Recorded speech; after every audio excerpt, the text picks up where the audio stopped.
জুলাই বিপ্লবে যারা শহীদ হয়েছেন তাদের উদ্দেশ্য ছিল একটা সুষ্ঠু ভোটের জন্য, মানুষের অন্ন বস্ত্র বাসস্থান শিক্ষা চিকিৎসা বিনোদনের জন্য। গত 14, 18, 24 সালে মানুষ ভোট দিতে পারে নাই। জুলাই বিপ্লবে যারা শহীদ হয়েছে তাদের বিচার হবে, যারা শহীদ করেছে তাদের বিচার হবে। এখনো আহত পূর্ণ অন্ধত্ব পালন করে হসপিটালে আহতরা কাতরাচ্ছে, তাদের চিকিৎসার সুব্যবস্থা করা হয় নাই। কিন্তু একদল ভোট নিয়ে পাগল হয়ে গেছে। আমাদের বক্তব্য হলো, আগে দেশে সংস্কার হবে, এরপরে জুলাই প্রোক্লেমেশন হবে, জুলাই সনদ হবে, এরপরে সংস্কার হবে, বিচার হবে, এরপরে প্রশাসনকে ভারতীয় দালাল মুক্ত করে একটি সুন্দর নির্বাচন হবে। এই নির্বাচনেই আমাদের আজকের এই জনসভার মূল উদ্দেশ্য। দেশে আরো অনেক ইসলামী রাজনৈতিক দল আছে, আর শুধু রাজনৈতিক দলও আছে। সবারই টার্গেট হলো সরকার গঠন করে দেশ গড়া, জনগণের উন্নয়ন করা, শান্তি শৃঙ্খলা প্রতিষ্ঠা করা, আইনের শাসন কায়েম করা। তো সেজন্য ভোট একটা অপরিহার্য বিষয়।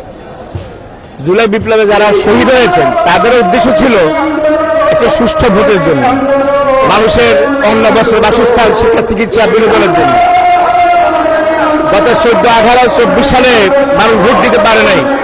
পুরো জাতি আজকে এই ভোট দিতে না পারার কারণে ক্ষুব্ধ, বিক্ষুব্ধ। আপনাকে সুষ্ঠু নির্বাচন চাই, যে নির্বাচনের মাধ্যমে জনগণের প্রকৃত জনপ্রতিনিধি নির্বাচিত হয়ে রাষ্ট্র পরিচালনা করবে। দেশে দুর্নীতি হবে না, স্বজনপ্রীতি হবে না, বৈষম্য থাকবে না, দেশের সংস্কার হবে এবং জুলাই বিপ্লবে যারা শহীদ হয়েছে তাদের বিচার হবে, যারা শহীদ করেছে তাদের বিচার হবে।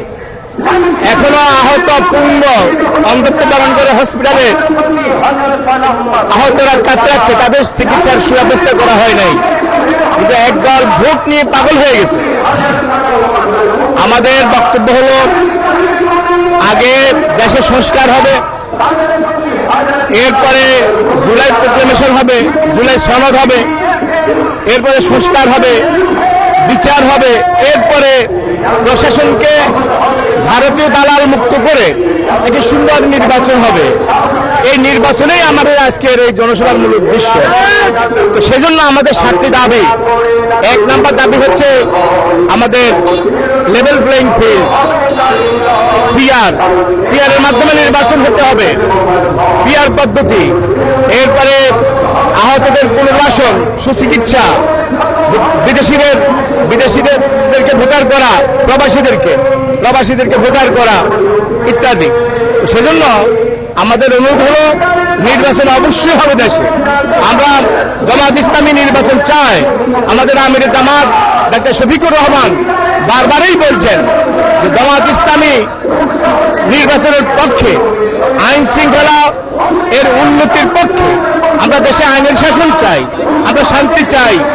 আমরা জামাত ইসলামী বাংলাদেশে একমাত্র দল যারা দেশের আইন মেনে চলে, শান্তিপূর্ণ কর্মসূচি পালন করে। আপনারা অন্যদের দেখুন, নিজেরা আজকে নিজেদেরকে খুন করে, কিন্তু জামাত ইসলামী ছাত্র শিবিরের মধ্যে এ ধরনের কোনো কালচার নেই, আলহামদুলিল্লাহ।